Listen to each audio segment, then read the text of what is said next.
है, देखो अभ्यास तो होता ही है और गलत होगा कोई बात नहीं क्योंकि सीखने को मिलेगा। लेकिन एक लड़की वाला जो प्रश्न आया वो सुभाष जी ने शायद भेजा था, तो वो लड़की का प्रश्न बड़ा इंटरेस्टिंग था और उसमें कुछ लोगों ने बियॉन्ड लिमिट बातें लिखी। आई थिंक शायद उन्होंने लिखी हैं कि ऐसा नमस्कार। होगा। तो ध्यान रखो कि जब प्रश्न स्टैंड किया जाता है किसी के बारे में तो लगन से ही देखते हैं, लेकिन अगर वो ये कहता है कि मेरी बच्ची या मेरा बेटा है तो आप उस लगन को फिफ्थ हाउस को बना के देखोगे। ये बात लोग ये गलती कर देते हैं तो प्रेडिक्शन गलत हो जाता है। तो गलती हो गई सर कल हमसे तो सर मैंने 5वें से किया था बाद में और हमें लगन बनाना था। ये इसलिए समझा रहा हूँ कि हमेशा भावनाओं में मत भइए, दिमाग से, क्योंकि प्रश्न का एक लिमिटेशन है भाई सब। प्रश्न मजाक की इजाजत नहीं दे रहा आपको, वो सीरियस बिजनेस है। अगर ऐसा नहीं है कि जी आज मेरे ऑफिस में कौन आएगा प्रश्न लगा दीजिए, तो मजाक नहीं चल रहा है मतलब, ठीक है। ये लड़की प्रश्न तब काम करेगा जब आप सीरियस इन्वॉल्वमेंट दिखाएंगे। अब कुछ लोग हैं जैसे मैं सोचूं कि यार मेरा मकान कब बनेगा, तो ये प्रश्न वैलिड नहीं है, ये मस्ती ले रहा हूं मैं अपने आप से प्रश्न शास्त्र से, समझ रहे हो? क्योंकि ये तो मेरी इच्छा पे मैं चाहूंगा बना लूंगा, पैसे ही नहीं है तो क्यों बनाऊंगा मैं, और मैं क्यों प्रश्न लगा रहा हूँ मजे ले रहा हूँ, मतलब ये नहीं होना चाहिए, सीरियस होना चाहिए। क्योंकि जब आप प्रश्न विद्या को छेड़ते हैं, प्रश्न का बहुत बड़ा एक श्राप है। मैं आप लोगों को आज बता दूं, जो लोग प्रश्न विज्ञान बहुत अच्छा कर लेते हैं उनका नॉर्मल प्रेडिक्शन खराब हो जाता है कुंडली का। तो अच्छे प्रश्न शास्त्री अच्छे फलित करता नहीं होते, ये बात ध्यान रखना मेरी हमेशा की। जो बहुत अच्छा प्रश्न करता होगा वो अच्छा फलित नहीं कर सकता, ये साबित कर दिया है, क्योंकि वो ताजिक पे नीलकंठी पे काम करती है, इंस्टेंट पे। आपको इंस्टेंट दिखा दिया उसने, भविष्य वर्तमान नहीं बता रहा, वो अभी का बता देता खट से कि भाई ये दिखा। इसलिए मैं बार बार बोलता हूँ कि मजाक से मत छेड़ना प्रश्न, क्योंकि प्रश्न भारतीय साहित्य में नहीं था, ये बाद में इंट्रोड्यूस किया गया बाहर से, वन जातकों ने इसको इंट्रोड्यूस किया प्रश्न, ठीक है। तो इसलिए प्रश्न से छेड़छाड़ की गुंजाइश नहीं है। अगर आप फलित अपना अच्छा चाहते हैं स्ट्रांगली, तो प्रश्न पे सीरियसली इन्वॉल्व होइए कि हाँ भाई एक आधा कभी आ गया कर लिया, मजाक की मत देखना। खासतौर से हर्ष तुम्हें बोल रहा हूँ, तुम्हारे लगती है प्रश्न से ज्यादा तुम फोकस करो कुंडली पे, कुंडली से तुम्हें बहुत अच्छे रिजल्ट मिलेंगे। ठीक है, कोई इमरजेंसी में आ गया, जवाब दे दिया आपने, अच्छी बात है, लेकिन उसको अपने व्यस्त मत लेना, वरना आगे चल के फलित में प्रेडिक्शन दे देगा, खराब कर देगा तुम्हारा। और तुम्हारा है सामने वाले को फलेगा खुद को नहीं फलेगा।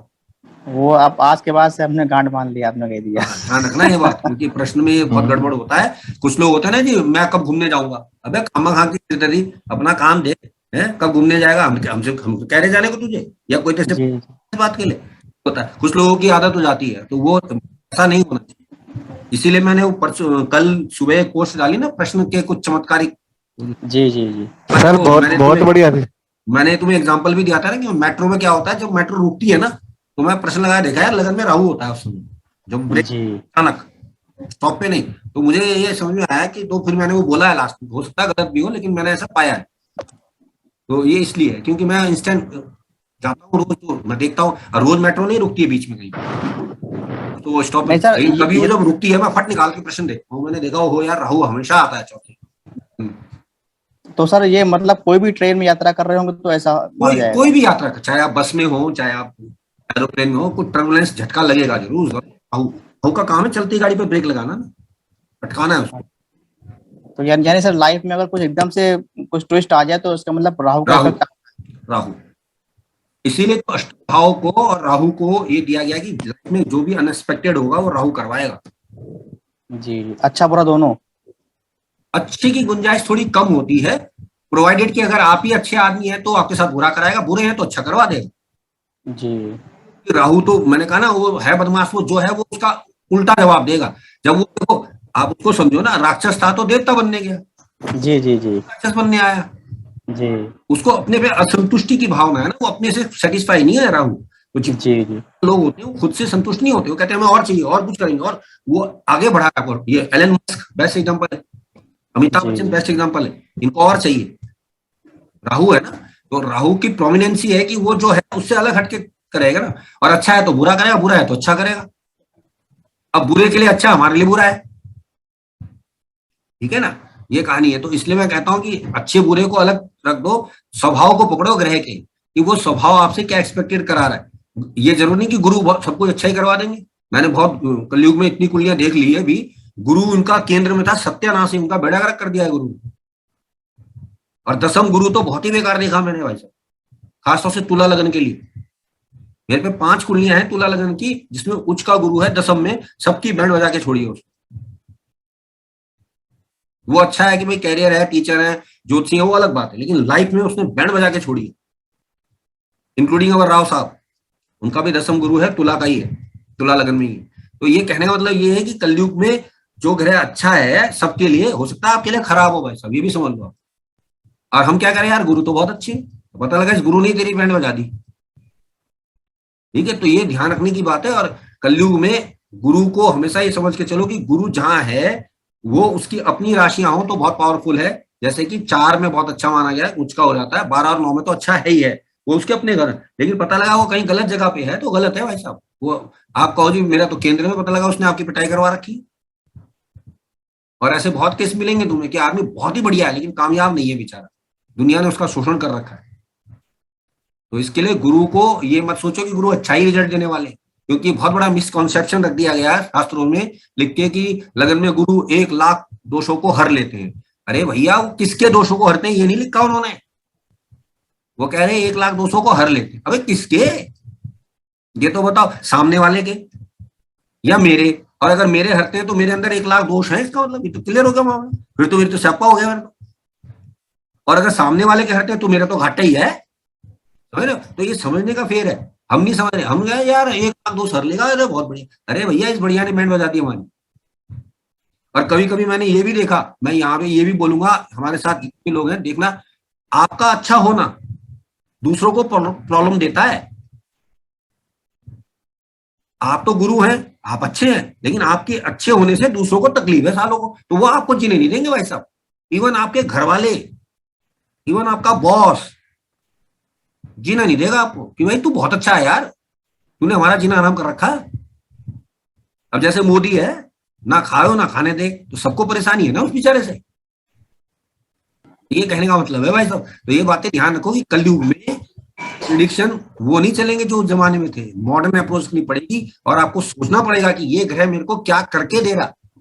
और मैं हमेशा कहता हूं कि ग्रह आपको देता कम है, आपसे लेता ज्यादा है। तो अगर आप उस चीज को समझ पाते हो, अब जैसे 10th गुरु में बोलता हूँ टीचर है, ठीक है, ज्ञान देता है, तो ज्ञान के पैसे ले, तो ज्ञान दे तो वैल्यू है तेरी। फ्री में देगा तो कुत्ता ना पूछे तेरे को, गाली और देंगे कि जी खाली है, बेकार है, सबको ज्ञान बांटता फिरता, कोई रिस्पेक्ट नहीं है इसका। वहीं आप अगर पैसे लूंगा जी तब काम करूं, तो आप कह रहे बोले यार बंदा सही है भाई, इसके काम में दम है भाई। ये कहने का मतलब कलयुग का प्रभाव है। चलो खैर हो गया, और लगभग 14, क्योंकि पुष्कर नवांश बहुत वैलिड है और काफी अच्छे उदाहरण इसमें हमें मिलते हैं। कुछ लोगों को कुछ डाउट है कि जी पुष्कर नवांश बहुत अच्छा होता है, तो वो भी हम कल डाउट तोड़ेंगे। अच्छा नहीं होता है, क्योंकि ये याद रखिएगा कि अधिकतर लोगों को एक गलतफहमी रहती है कि सर ये तो हमेशा अच्छे फल ही देगा, तो ऐसा नहीं है। हमेशा अच्छे फल पुष्कर नवांश के ग्रह नहीं, इनफैक्ट कुछ लोगों ने दुर्घटना भी करवाई है, ठीक है ना। तो ये सब बातें आपको ध्यान रखनी पड़ेंगी, उससे हमें बहुत कुछ सीखने को मिल जाएगा जी। ठीक, और किसी को कोई डाउट तो पूछ लो। ठीक सर, जैसे आपने त्रिकोण में बताया, तो ऐसे ही आप केंद्र में या ये जो 6, 8, 12 के ग्रह भी बताएंगे सर? सर कोशिश करूंगा कि लगभग सप्ताह कुछ ना कुछ बताऊं आपको, लेकिन मेरा ये रहता है कि जो चीज इंट्रोडक्शन हम मेन ले रहे हैं, जैसे वर्गोत्तम की बात थी, तो वर्गोत्तम में हमने आज ये देखा, फिर हम करंट वैसे भी देख ली, अब कल हम पुरुषोत्तम वो पुष्कर नवांश से ले रहे हैं। ये जी। लगभग सारा कोर्स हम कंप्लीट कर लें नवांश के अंदर, क्योंकि नवांश में कम से कम 25 से ज्यादा विषय हैं। और ये तो मैं मतलब हो तो 50-100 भी उसके, लेकिन 25 विषय तो मैं जानता हूँ नवांश से क्यों देखी जा सकती है आदमी की। बड़ा एक अजीब बात बता रहा हूँ कि आपकी मौत किस परिस्थिति में होगी नवांश बता देता है। अच्छा। फिर नवांश में, जैसे मैंने कल एग्जांपल दिया था कि नवांश में शुक्र 12वें घर में होते विवाह नहीं होता, और ये बड़ा काट्य सूत्र लगता है साला सही। मेरा तो है सर, शुक्र 12वें घर में है सर, वर्गोत्तम है। कोई और ग्रह होगा साथ में? नहीं सर, खाली अकेला है। खाली है, तो ये विवाह के लिए अच्छी स्थिति नहीं बताता भाई साहब। सेगिटेरियस में है ये, और D1 में 4th हाउस में, और D9 में 12th हाउस में। ठीक है, क्योंकि ये विवाह के लिए अच्छा नहीं बताता। मैंने करीब 17-18 कुंडलियों में देखा, शुक्र 12वें था, उनका विवाह नहीं था। नहीं सर, ठीक ठाक चल रहा है। एक लतम निष्करी है शायद। मेरे पास भी कुंडली है, वो D9 में वीनस 9th 11 नहीं, मे भी एक रीजन और भी हो सकता है कि लग्नेश होके रहा हो शायद, मैंने ये ध्यान नहीं दिया, तो ये मैं क्लियर कर दूं कि लग्नेश, लता का तो लग्नेश है भाई। नहीं नो, हाँ लग्नेश नहीं है, लेकिन वीनस है ना। 9th लग्नेश का क्यों नवांश में वो बोलते हैं, लग्नेश का 6/12 में जाना व्यक्ति विशेष स्वयं शादी नहीं करना चाहता। हाँ वैसा नहीं है केस, हाँ ये हो सकता है ना, मैंने कहा ये हो सकता है, इसलिए आधी अधूरी बात नहीं होनी चाहिए ना। ये है। तो ये सर ये इस तरह करेक्ट की है। तीसरे भाव में आपने बताया कि ये चीज सूट ज्यादा करती है, तो गाड़ी खरीदने के लिए भी ये कलर ठीक रहेगा क्या इसके तीसरे भाव के अकॉर्डिंग, नवांश के तीसरे भाव नहीं के? नहीं नहीं, देखिए देखिए देखिए, उसके लिए हमें जो है नवांश गाड़ी का कलर का नहीं, कलर तो 4th हाउस के लिए आएगा ना, गाड़ी का तो 4th के लिए आएगा। तीसरे भाव, हाँ पर ये भी कह सकते हैं सर, अगर पे क्योंकि आज गाड़ी में तो हर जगह ही जाएगा, जहां भी रखेगा गाड़ी साथ ही रहेगी उसके, कह सकते हैं, हेल्प तो मिल जाएगी। वैसे वैसे जन्म कुंडली के चौथे भाव बिल्कुल के रख सकते हैं, बिल्कुल रख सकते हैं, बिल्कुल। सर ये कह रहे हैं कि कुछ लोगों की डेथ जो है वो हॉस्पिटल में होती है, कुछ की घर में होती है, कुछ लोगों की रास्ते में होती है। अभी के जो अभी एक सिंगर एक्सपायर हुआ है, उसका प्रोग्राम कर रहे थे तो हो गए थे। और तो ये जो देखो नमाज देखो से मालूम देखो होता है। देखो देखो यार, सीधा सा फंडा समझो, क्यों ज्यादा दिमाग। 8th लॉर्ड जिस राशि में है ना, उस अवस्था में मृत्यु होगी। अगर वो द्वि स्वभाव राशि है तो ये रास्ते में मरेगा आदमी। चर राशि है, ठीक, तो चलते फिरते मूवेबल स्थिति में मरेगा। ठीक, स्थिर है तो घर बैठे मरेगा या स्थिर जगह पे मरेगा। अब सर, इनका और D1 में? अब्दुल कलाम का, इनका और अब्दुल कलाम का, और एक था Chris Hemsworth, fast and furious series में है, वो ड्राइविंग करता हुआ एक्सीडेंट से मरा, काम करता हुआ मरा। अब कलाम साहब लेक्चर देते हुए मरे, के गाते हुए मरे, मतलब अपना कर्म करते हुए मरे। 10th लॉर्ड का 8 से कनेक्शन है, और 8th हाउस में ऐसी राशि है जो मूवेबल करते हुए मरे। ठीक, तो ये एक सिंपल सा फंडा है। D9 की D1 में, D1 में भाई, D9 तो नवाज तो और एक्सट्रीम, वो और न्यूट्रली पहुंचाएगा। ये D1 का सिंपल सा है ना तरीका। नहीं सर, जो तो हॉस्पिटल में जाते हैं लोग, हॉस्पिटल का मतलब है लगन या लग्नेश का उससे संबंध होना, गोचर में सर। गोचर में, जी ठीक है। और 8th हाउस का इफेक्ट हो जाना, या 8 से 8 का इफेक्ट हो जाना, तभी मृत्यु आएगी ना यार। जी जी, लेकिन 12वां भाव एक्टिवेट हो चुका होगा उस समय। 100%। अस्पताल में मरना यही है, विदेश में मरना भी है। वो श्रीदेवी थी, चंद्र राहु 12वें घर में थे, उस दिन जिस दिन वो डूब के मरी दुबई में। जी जी कर्क लगन था ना श्रीदेवी का। जी ऐसे ही मार्लिन मुनरो का भी पता, होटल में मरी थी जी। और कुछ लोग तीर्थ यात्रा में मरते हैं या तीर्थ स्थान में जाते हैं। तीर्थ यात्रा के लिए कौन सा भाव देखा जाता है तीर्थ के लिए? 9th house. 9th house. 9th house. हाँ, तो 9th का कनेक्शन आएगा ना। यानी 8th का 8th स्थान का वाला एक सूत्र है, मैं बताता हूँ। एक सूत्र है, राहु जब 10वें होता है और गुरु लगन में होता है, तो जातक विशेष तीर्थ स्थान में यात्रा करते हुए या तीर्थ स्थान में यात्रा के स्नान के बाद मरता है। गंगा स्नान का सूत्र है ये। और ये 10वां राहु लगन में गुरु, क्योंकि गुरु की दृष्टि 9वें घर में होती है, उससे राहु होता है। ऐसे में बोला कि तीर्थ स्नान करने के बाद, स्नान करके जब वापस आ रहा होता है तो रास्ते में मरता है, ऐसा एक सूत्र है। इसका मतलब 8th। एक और तरीका बताता हूं तुम्हें। आप गुलशन कुमार की कुंडली में 8th हाउस की राशि देखो ना यार, आपको पता चल जाएगा। वो बाथरूम में उसको गोली मारी गई थी ना, मंदिर जा रहा था, बाथरूम था तो गोली मारी थी, बाथरूम में मरा ना वो। जी जी। अब ये जो मरा, ये गाड़ी में मरा, क्या सिंगर मरे हैं, क्या नाम इसका, पंजाब का जो है, सिद्धू मूसेवाला। हाँ, ये गाड़ी ड्राइव कर रहा था ना, गोली मारी ना सामने से, तो आप देखो उसका आ जाएगा अगर लगन है आपको पता। तो सर इनकी अकाल मृत्यु मानी जाएगी 100%। और जो कुछ लोग बहुत इजी मतलब अच्छी मृत्यु पाते हैं या इस तरह के पाते हैं, तो वो नहीं भी नहीं नहीं, देखो D9 दो बातें समझो। हार्ट अटैक इज नॉट अकाल मृत्यु, बिकॉज समय पूरा होगा था आपकी मृत्यु हुई। वो अकाल मृत्यु क्या है, जो हम मान रहे हैं कि काल के द्वारा नहीं दी गई ना, समझ रहे हैं आप? जी जी। काल कौन, जो अनएक्सपेक्टेड हुआ, जैसे गोली, यार ये मरने लायक व्यक्ति नहीं था, गोली मारी से मर गया। अब हार्ट अटैक तो काल आया, जब तो हार्ट अटैक आया ना अगले का। जी जी। यार वो तो तय था मरना था। अब कुछ लोग हार्ट अटैक के बाद बच जाते। सो ये डाउट मेरे माइंड में बहुत पहले से ही, जैसे हम कह रहे हैं इसको अकाल मृत्यु, लेकिन हम कहते हैं जब तक नियति नहीं होती तब तक कोई कुछ कर नहीं सकता। नहीं, देखो देखो देखो देखो, नियति क्या है, गोली लग के मरना। अब कब लग, सवाल ये है ना, सवाल ये तो क्या गोली लग के अब देखो, ये तो तय है कि जो भी हो रहा भगवान ने लिखा हुआ है, ये तो मान लें। है ना।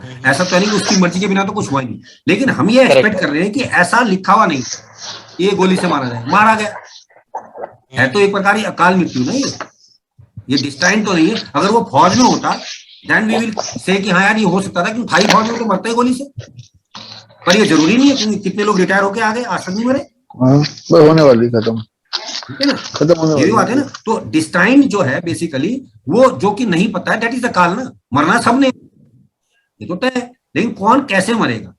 जैसे कि हम एक्सपेक्ट कर रहे हैं कि भाई हार्ट अटैक से मरा तो उसकी आयु पूरी होगी तभी तो हार्ट अटैक पड़ा, और ये भगवान ने पढ़ाया, आदमी अटैक पड़ा सकता आपको, लेकिन गोली समझ रहे हो। और ये भी जरूरी नहीं कि गोली लग के आप मरी जाओ, कितने लोग बच भी जाते हैं वैसे, लेकिन सवाल वही है कि जब काल आया तभी तो ये अटैक हुआ ना। और काल अचानक लाने का कारक करे कौन है, राहु। और राहु कौन है, जो सिस्टम से बाहर की चीज है, सारे सिस्टम तोड़ देता है, उसके सामने कोई किसी की नहीं चल सकती, राहु है वो। जब वो उसको एक ही व्यक्ति रोक सकता है, राहु को। मंगल। कौन रोकता है, मंगल। फिर वही जल्दबाजी। जुपिटर जुपिटर शनि है, जुपिटर जुपिटर करता है ज्ञान से। जुपिटर रोक सकता है, जुपिटर। कमाल करते हो यार, भगवान ने इतना बढ़िया हिंट दिया आप लोगों को। राहु के ठीक सामने केतु होता है यार, केतु। अच्छा, उसको केतु रोक सकता है, मुक्ति। ठीक, सर हमने इसके सुना क्या है कि मायने सर राहु हैं? को इसके क्या मायने हैं? जुपिटर इसके का मायने को समझो। अच्छा सर, मुक्ति के कंट्रोल। मायने क्या है कि तुम्हारे लिए मर गया लेकिन अमर है, वो मरा नहीं, केतु नाम आज भी चल रहा है। विचार, आपके विचार आपके बाद चलते रहते हैं, मुक्ति। अच्छा सर, कंट्रोल मंगल करेगा और रोकेगा केतु। केतु रोकने का मतलब यहाँ दो मायने है ना, एक तो मुक्ति दे के रोक दिया उसने, कर दिया आपकी, लेकिन आपका शरीर मर गया, आपके थॉट नहीं मर। ठीक, दूसरा तरीका क्या है, केतु पीछे का हिस्सा है, यानी आपके बाद की कहानी, आपके वंशज, वो आपके वंश को आगे, आपका वंश नहीं खत्म हुआ, वंशज केतु। तो राहु को केतु रोक सकता है। राहु कौन है, जो आपकी नियति को खत्म कर रहा है, क्योंकि उसका काट दिया गया घर, लेकिन केतु उसको बढ़ा रहा है आगे, तो चल रहा है, नहीं वो खत्म नहीं हो सकती। सांप और पूंछ का लिंक है, नहीं है का जहर उसके मुंह में है, शरीर खत्म हो गया, वो वाली बात। इसलिए राहु केतु आमने सामने है ना, पैरामीटर, और कटान बिंदु है। तो मरने, जो मैं अक्सर बोलता हूँ कि मरणोपरांत किसी को याद किया जाता है तो 8th हाउस से या 10th हाउस से केतु का लिंक होता है उस आदमी का, तभी उसके मरने के बाद चर्चे हो रहे होते हैं। गांधी जी का केतु चौथे घर में है, 10वें को देख रहा है, मरने के बाद भी हम उसको याद कर रहे हैं वो नहीं। सर कौन कौन से घर से लिंक होता है, 8वें 10वें 12वें, जब भी केतु का 8वें 10वें 12वें से या लग्नेश से लिंक बन जाए, मरणोपरांत रहती है। तो ये तो सर तभी हो पाएगा जब केतु 4th में हो। अब ये जो मरा था सुशांत सिंह राजपूत, इसका लग्नेश मंगल केतु के साथ था। अच्छा केतु का बाद में चर्चे रहे ना उसके मरने के, आज तक जब भी उसका चर्चा होता रहेगा, यार ऐसे मरा ऐसे मरा। तो सर ये विवेकानंद जी, ये इस तरह के जो लोग हैं, और एक ओसामा टाइप के लोग हैं, ये दो तरह के लोग। हाँ, अब इसमें ये कुख्यात विख्यात ही आपको समझना है। लग्नेश शुभ ग्रह है तो कुख्यात होगा, विख्यात होगा। इसका मतलब सर ये है कि 8th भाव और 8th से 8th 3rd भाव, और उसके बाद फिर जहां पर देखो दो बातें समझो। 8th हाउस आपको लेके जाने का है, आपकी डेथ का है। 3rd हाउस आपके आने का है, मौत की मौत, जन्म होना होता है जी। ठीक है, तो ये समझो आपके कर्मों को खत्म कर दिया गया, आपको मार दिया। अष्टम और दशम हो गए, लगन से संबंध है, या इन ग्रहों से। केतु कौन है, जो मरने के बाद आपकी पीठ चल रही है या पूछ चल रही है, वो है ना। केतु का दशम से संबंध, लग्नेश से संबंध, लगन से संबंध, चतुर्थ से संबंध, अष्टम से संबंध, द्वादश से संबंध, मरने के बाद आपकी पूजा करवाता है। इसलिए वो कहा गया कि 12वां केतु मुक्ति देता है। चर्चे होते हैं यार बड़ा अच्छा आदमी था फलाना, क्योंकि चैरिटी बहुत करता था ना 12वां केतु, बिना सोचे समझे दान कर देता था। लोग कहते थे यार साधु आदमी है भाई, सब कुछ दे देता है, इसलिए उसके चर्चे होते थे मरने के बाद, तो मुक्ति मिलती थी उसको, ये माना जाता था, ताकि लोग दान ज्यादा से ज्यादा करें। लेकिन बार राहु तो चीजें अंदर ले आएगा, वो कहेगा मैं ना दे रहा हूँ, मरता जाऊंगा, तिजोरी भर के जाऊंगा अपनी। वो KGF का हीरो समुद्र में सोना लेके गया, तो साक्षात राहु है ना। तो सर इसका मतलब ये हुआ कि 8th लॉर्ड का टाइम चल रहा हो या 3rd लॉर्ड का टाइम चल रहा हो। एग्जैक्टली, अब आप मेरी बात समझो। और उसके बाद फिर जहां पर जिस भाव का कनेक्शन और आ जाएगा, उस स्थान को कनेक्ट हो जाएगा कि उस स्थान पहुंचेगा। देखो ऐसा होता है, 5 चीजें एक्टिवेट होती है मौत के समय जी। पहला एक्टिवेशन है आपका 10th हाउस, क्योंकि आपके कर्म पूरे हो रहे हैं जी। ठीक। कर्म का मतलब है कि आप कोई काम करने लायक नहीं पड़े, अब आप पड़े हैं बस। जी ठीक। फिर है लगन, लगन बिकॉज शरीर डैमेज हो रही है। ठीक। जी।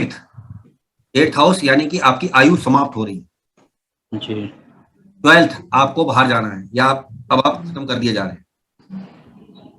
ठीक। थर्ड घर से बाहर हुआ है। जी हाँ इसलिए सर। ये 5 एक्टिवेशन जब होंगे तब आपकी मृत्यु मानी जाएगी। अब कुछ लोग कोमा में चले जाते हैं तो उनका 10th एक्टिवेट हुआ है सिर्फ। लास्ट आपने कौन सा बताया sir? Third house, third house घर से बाहर हुआ है ना। जी क्योंकि अगर आपको भगवान न करे आप कोमा में हैं, जी लेकिन आप जिंदा हैं, शरीर है आपके पास, आपका 8वां घर एक्टिवेट नहीं हुआ, 12वां एक्टिवेट नहीं हुआ, 3रा एक्टिवेट नहीं हुआ, 10वां हुआ था, बस काम खत्म हो गया आपका, आप काम करने लायक। जी सर। तो ये सब बातें भी माइन्यूटली ध्यान रखनी। इसके लिए वो क्या बोलते हैं, त्रिशांश कुंडली का उपयोग होता है। उसमें एक चीज बताई गई कि किस तरह से आदमी, और ये थोड़ा बहुत वेद पुराण में भी लिखा है, गरुड़ पुराण वगैरह में भी ये कॉन्सेप्ट थोड़े बहुत क्लियर है। उससे ये समझ में आती है कि बारीकी जो है वो इस लेवल पे है। आने के लिए भी आपको 5 हाउस चाहिए होते हैं, जाने के लिए भी 5 हाउस चाहिए होते हैं। बेसिक आने के लिए 5 हाउस कौन कौन से होंगे सर? 4th house. एक तो पहला ही होगा सर। 4th हाउस है शुभ। हाउस है, उनसे अगले हाउस गिन लो ना सीधे सीधे। लग्न थर्ड, फोर्थ और थर्ड क्यों? सेकंड ये थर्ड वो लगन आने हो का गया, फोर्थ हो गया, जन्म का आप कहते हैं ना, जन्म 9th और 11th। सर 9th हो गया, आपकी भाग्य लेकर आए आप 9th। भाई 9th जो है आपकी भावी पीढ़ी है, धर्म है, धर्म करने तो धरती पे आया ना आदमी पैदा होने, उसके बिना क्यों आएगा? 10th हाउस भी लिंक होगा कर्म के। ठीक। और कर्म से सेकंड 11th हाउस गेन, जीवन में कुछ हासिल करने, संतुष्टि लेने आया है, उसके 5 भाव। अब इनसे रिलेटेड जो भाव अलग हैं वो इनको बांधते हैं धरती पर रखने के लिए। 1 के 7 सामने है, 7 के 3, 9 के 3 सामने, वो उनको रोकता है। क्यों? एनर्जी वहां से मिलती है कि भाई तू ये रुका दे धरती पे। सर 4 और 7 तो प्रधान दोनों व्यक्ति जो होता है वो मलंग होता है, केतु इज मलंग ना। और राहु खींचता है नीचे, केतु ऊपर उड़ता है, बोलता मैं नहीं रहूंगा, बंधन में नहीं रहूंगा। केतु मुक्ति। तो जितने पीर फकीर मलंग हैं ये केतु हैं साक्षात, जो कहीं टिक कर काम नहीं करते जो। लेकिन राहु ग्राउंड पे ले आता बार बार। जितने पायलट हैं बिना राहु के थोड़ी ना बन जाएंगे यार, उड़ते हैं फिर धरती पे आ जाते हैं। केतु वाला उड़ा तो वापस थोड़ी ना आएगा। ठीक। ये है। तो इसलिए राहु केतु की इंपॉर्टेंसी को समझो। धरती पे रखने का कारक है राहु, मुक्ति का कारक है केतु। और मुक्ति 2 तरीके से है, एक तो आपको मौत से बचा लेना और एक आपको मरने के बाद सदगति दे देना। दोनों सूरतों में मुक्ति हो गई।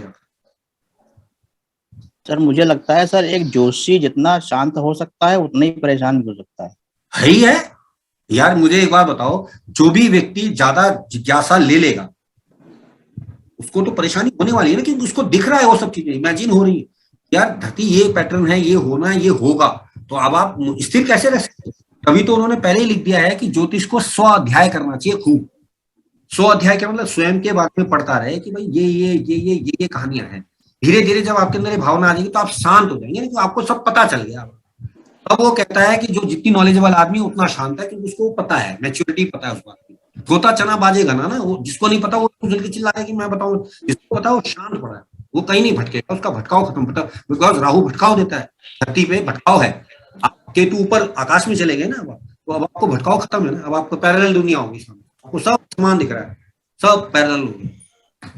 सर हमें लगता है परिवार के दोस्त हैं, जो केतु परिवार के दोस्त हैं वो आपको मुक्ति की ओर ले जाएंगे, जो राहु वाले हैं वो साथ में नीचे लाएंगे। और राहु सबसे बड़ा दीवाना किसका है? शुक्र का। तो शुक्र इज ए कारक ऑफ लग्जरी। वाइफ धरती पर रखना चाहती है ना, आपको जीवन भर के साथ भोग चाहती है ना, तो वो रखती है नीचे। तो शुक्र राहु का दीवाना है, सॉरी राहु शुक्र का दीवाना है। और राहु का दोस्ती बुध से है। विचार तरंगे, विचार आपको कर्म करने की प्रेरणा देते हैं, भोगने की शक्ति देते हैं। ठीक है। अब इसके लिए कर्म अगर आता है शनि, तो राहु शुक्र बुध और शनि ये इकट्ठे फैमिली के लोग हैं, ये धरती पे रखे हैं आदमी को। और जो दूसरे हैं गुरु सूर्य, ये ऊपर रखते हैं केतु। ठीक है। मंगल जो है वो वर्तमान है आपका, ये आपको डिसाइड करना है कि इधर जाऊं या उधर जाऊं, बिकॉज निर्देश है वो। अब मंगल किसके कहने पे चलता है? सूर्य के, दैट इज राजा। तो राजा जो इम्पोर्टेंट, सूर्य अगर आपका अच्छा है वो आपको मुक्ति देगा, खराब है तो धरती पे रखेगा। सूर्य को इसलिए आयु कारक में माना गया ना, लगन का कारक, बॉडी कारक वो है। अगर आपका सूर्य अच्छा है तो आप नैतिक रूप से बड़े संपन्न हैं, अच्छे हैं, आप मुक्ति की ओर भागेंगे, क्योंकि गुरु के परिवार में आ गए ना आप, सूर्य गुरु की मदद लेते हैं, सूर्य गुरु केतु मुक्ति की ओर धकेलेंगे आपको कि नहीं यार ये संसार में बंधन नहीं, आगे निकलो, आगे बढ़ो। सूर्य को यहाँ उच्च का माना गया ना, आत्मा यहाँ पे, ये ऊपर उच्च की है, 7 डिग्री बनता है ना यहाँ पे मेष का, ये उच्च का, ये ब्रह्मांड जो कनेक्ट कर रहा है भगवान को, यूनिवर्स का यहाँ से ये कनेक्शन, तो ये कनेक्शन है। अब अगर नीचे का तत्व, अगर सूर्य डैमेज है तो आप नीचे की ओर, आत्मा मरी हुई आपकी नीचे है आप, तो राहु खींचेगा इसको। सूर्य को ग्रहण कौन लगाता है? राहु। आत्मा को ग्रहण राहु लगाता है बंधन में। आत्मा बंधन नहीं चाहती है, आत्मा मुक्ति नहीं रहना, वो कहता नहीं शरीर में बंध। अब शरीर को बांधने वाला है मंगल, शरीर मंगल देता है, किसके कहने पे? सूर्य, आत्मा के कहने पर। भाई आत्मा ने कहा मुझे शरीर दो, धरती पे जाना है मजे करने, और राहु चाहता है मजे करवाना, तो वो धरती, अब क्योंकि राहु है तो लड़ाई करके आया भगवान से, तो कहा ना सिजेरियन होगा, ऑपरेशन चीर के निकालेंगे साले को, कि धरती पे आया ये, भगवान लेट भेज रहा था, जल्दी निकल लेती थी, इससे जल्दी थी, इसे मजे करने थे। नमाज में बताया ना, ये कहानियां यूं मन है, और जब ये सारी चीजें माइंड में आती है ना तो आत्मा तृप्त हो जाती है, बोले भाई साहब मजा आ गया भाई अपने को। अब अगर चंद्रमा खराब है तो कहीं ना कहीं मानसिक विचलन रहने वाला, सूर्य खराब आत्मिक विचलन रहने वाला, लगन खराब है वाले, ये सब चीजें आपको सर अगर ये खराब है सूर्य और चंद्र किसी के, तो सर वो ठीक कैसे होंगे? अब मैंने क्या कहा सर, यही तो समझने के लिए सारे तत्व दिए आपको कि नवांश कुंडली भाग्य का भाग्य है। तो वहां से आपको क्लू मिल रहा है कि यार मुझे लाइफ में किस चीज की हेल्प लेनी है, किससे बेनिफिट मिलेगा। अब जैसे आपने सुना होगा कि आपकी लाइफ मिजरेबल है, खराब है, आपने शादी कर ली, आपके भाग्य अच्छा होगा, समझ रहे हैं आप, तो हुए आप शुक्र की फैमिली में हुए, यानी आपको जिंदगी जीने के लिए दे दी गई है। शुक्र मृत्युंजय का कारक है, आपको आयु बढ़ा दी है उसने, शादी करके आपकी आयु बढ़ गई, आप अकेले परेशान थे इसलिए उसने धरती पर रखा, यानी आपका राहु अच्छा है जिसने आपको भोगने के लिए रख दिया। लेकिन अगर आपकी शादी के बाद दुर्दशा हो गई किसी भी कारण में, तो आपका केतु प्रोमिनेंट है, क्योंकि वो आपको मुक्ति से बाहर ले जाना चाह रहा है, बंधन से मुक्त कर रहा है, इसलिए वो 9th हाउस को इंपॉर्टेंस दे रहे। सर अगर किसी कुंडली में नवांश में एक और बात बता दूं, लगन का कारक और नवे घर का कारक, दोनों का कारक सूर्य ही है, धर्म का और शरीर का कारक सूर्य ही है। धर्म करने के लिए शरीर चाहिए, शरीर करने के लिए धर्म चाहिए, नवांश का कारक सूर्य बनेगा। सूर्यांश, नवांश, धर्मांश, भाग्यांश एक ही चीज है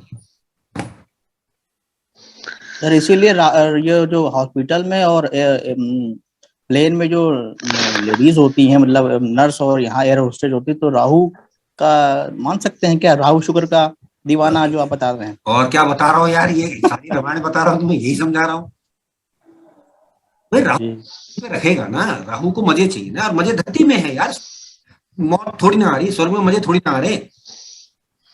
ठीक, स्वर्ग का तो टेंशन है, मुक्ति है आपकी, तो आप उन सब, वो केतु की डिजायर नहीं है ना, कि शरीर तो है लेकिन उसका फिर भोगने का कुछ मतलब नहीं है ना, तो धड़ पड़ा है प्रभु के, विष्णु के चरणों में पड़ा है ना, उसका सिर कट के, धड़ कट के, वो ऊपर देख रहा है कि भगवान मुक्ति दे दो, और मुक्ति देने वाला सिर वो भागा फिर रहा दुनिया में विष्णु के अमृत के चक्कर में, तो दौड़ है आदमी की।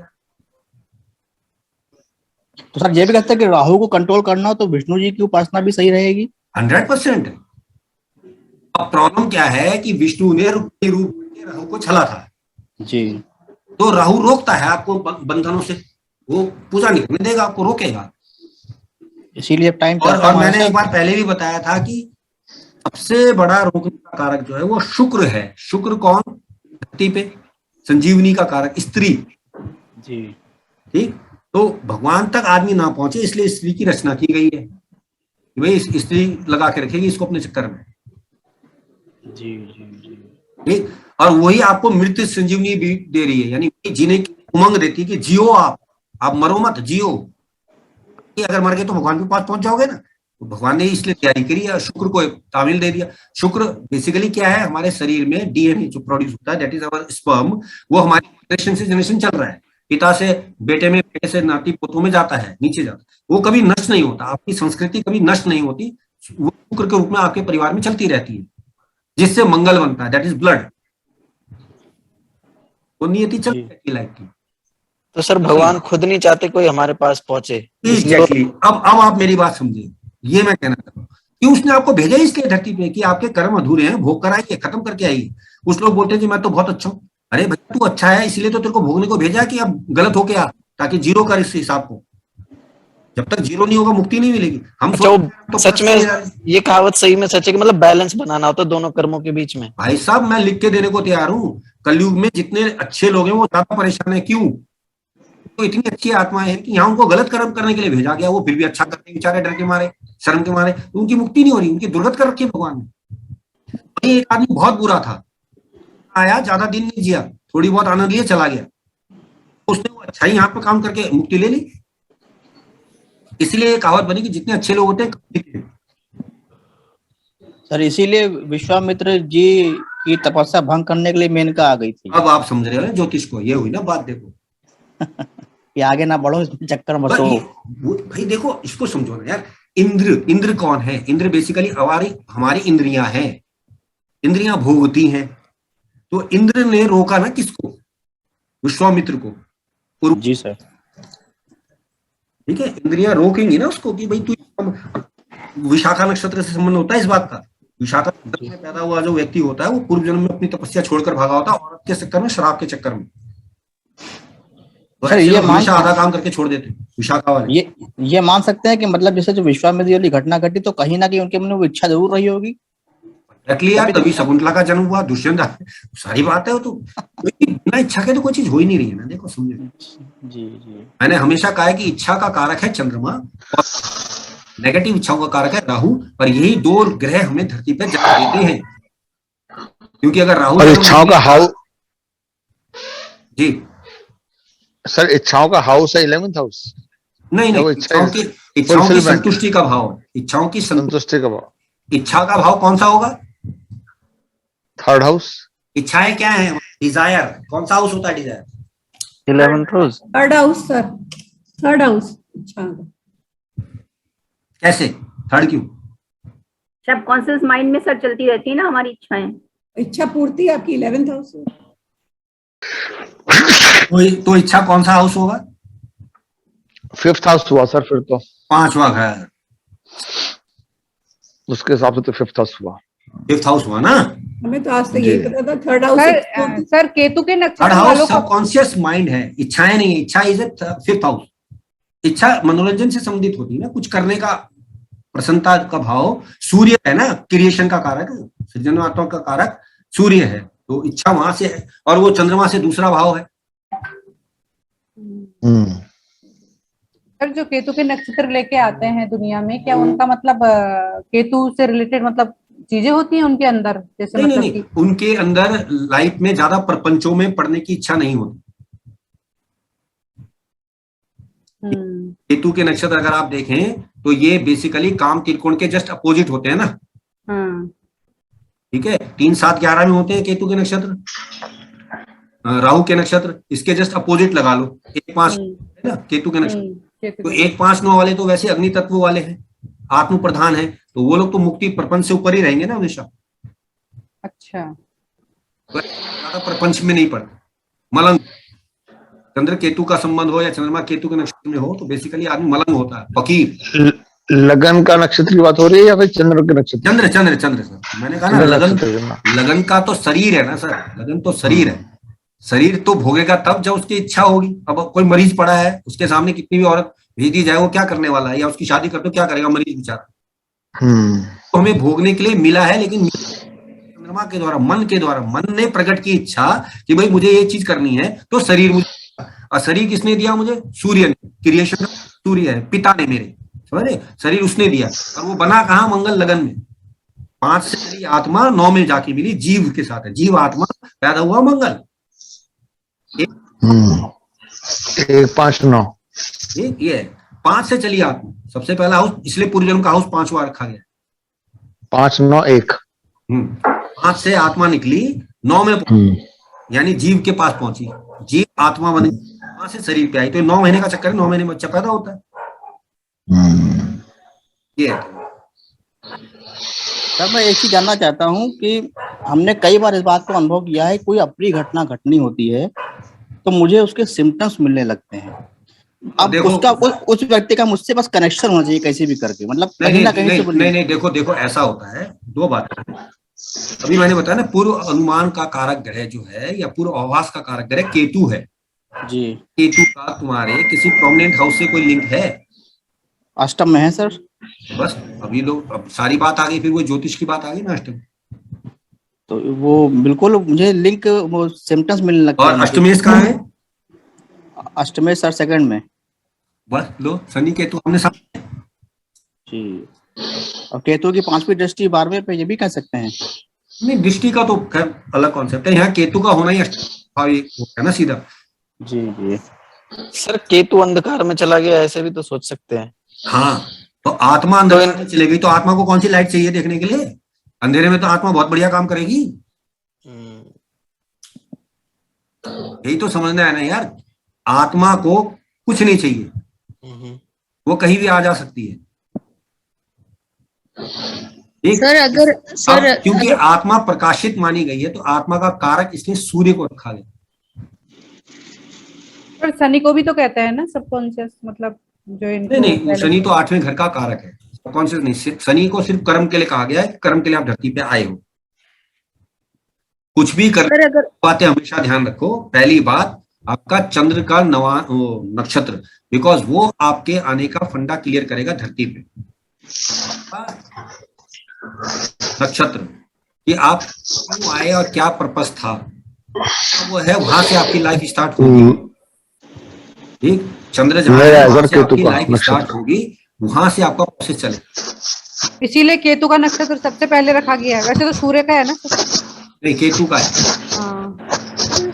केतु आत्मा भगवान से छूटी। केतु के बाद आएगा शुक्र। शुक्र कौन? माँ का गर्भ। आत्मा को स्त्री चाहिए ना शरीर लाने के लिए। तो सर केतु वालों का क्या उद्देश्य होता है? केतु वालों का कोई उद्देश्य नहीं होता, उच्चाटन की भावना है इनके अंदर, डिटैचमेंट, किसी से लगाव नहीं रखेंगे। ठीक, क्योंकि ये बेचारे पहली बार धरती पे आए, इन्हें पता ही नहीं दुनिया में चलना कैसे, वो परेशान है, डायरेक्शन लेस है। उनको डायरेक्शन चाहिए कि भाई मकसद दो, हमें करना क्या है जीवन। इसीलिए जो केतु प्रधान लोग होते हैं वो अपनी पहचान नहीं बताते जल्दी से। सर अगर हम लोग हॉस्पिटल जा रहे हैं तो 12th हाउस का वाइब्रेट होना चाहिए। हाँ, 100% है ना। और सर जैसे मेरे को आजकल जैसे हॉस्पिटल के चक्कर लग रहे हैं, मैं वहीं पे स्टे कर रही हूँ, तो मेरा तो ऐसा कुछ दिख नहीं रहा जैसे हॉस्पिटल में जो दशा वगैरह चल रही है। नहीं, पहले ये भी देखो कि घर में किसकी चल रही, किसके लिए जा रहे हो।